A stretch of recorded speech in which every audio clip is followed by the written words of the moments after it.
Welcome back everybody. Well, it's been just over 7 weeks and we've gone from that hole in the ground and the pool going in to the finished product. It's not quite finished, but for the sake of moving on to all the other projects we've got going on, here it is.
So a huge shout out to the Narellan team and all their subcontractors. Everyone worked so hard to deliver this pool and we are ecstatic.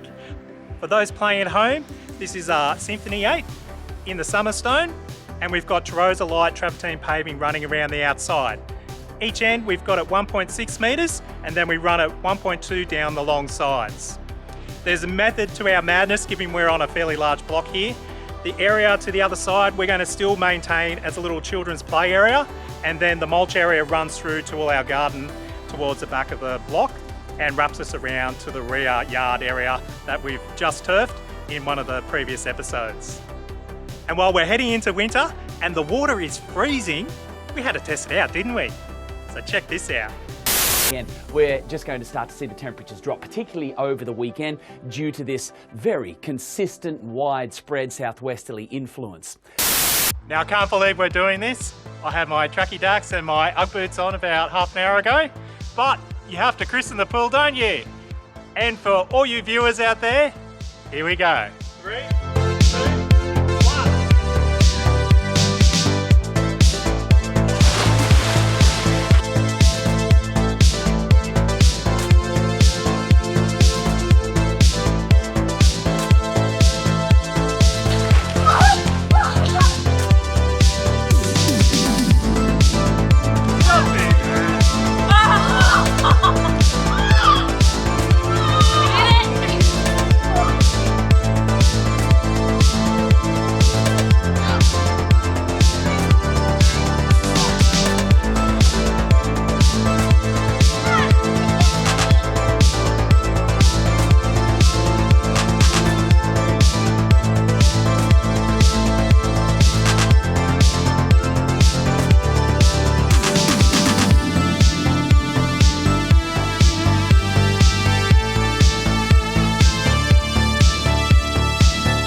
tell you what, that was chilly. I do have to admit it.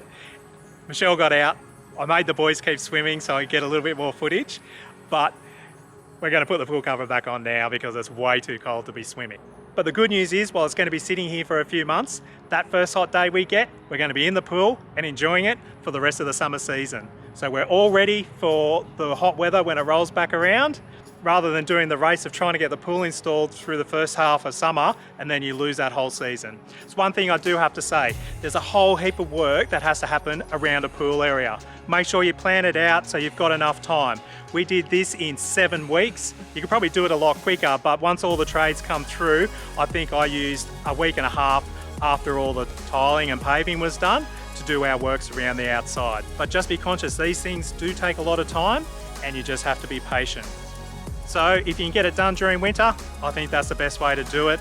Right at the tail end of summer probably works as well. That way you get a little bit of swimming before the colder months roll around. We just missed that window, but we'll be ready for when the hot weather rolls back around in around about August or September this year.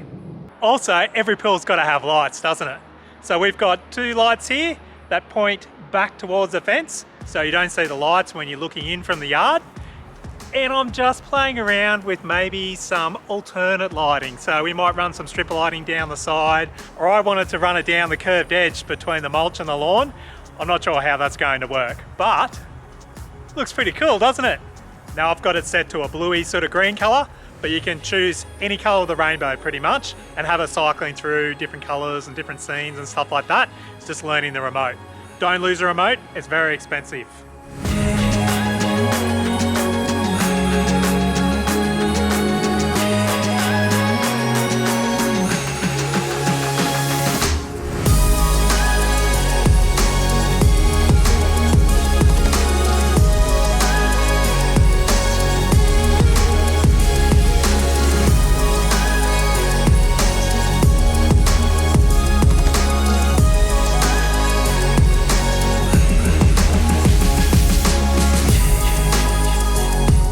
How cool does that lighting look?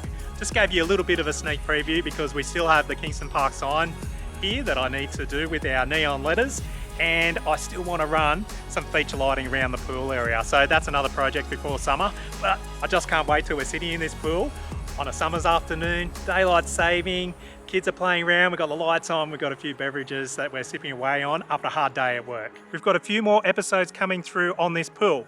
One will be the fence install, just to show you what it's all about and how we went about doing it. And also I cut out the handover process from the last vlog. So I'll do a full rundown on the handover process, running through some of the equipment and some of the do's and don'ts, just to help you along. But for those who are more interested with our normal content, I'm getting back into the shed. Our camper trailer's now been re-registered. I've got all the parts in to do some modifications to our diesel heater, and I've got all those jobs to do on the camper trailer. So thanks for watching this pool install. I know it's been a fairly long process, but I just had to get it out of my system. This is all done now. We can park it for a while, let all the lawn establish, and get on with everything else we've got to do. So hit that little subscribe button and be ready for many more new episodes and content coming through. So anyway, thanks for watching, and as I always say, get out there, stay safe and have fun.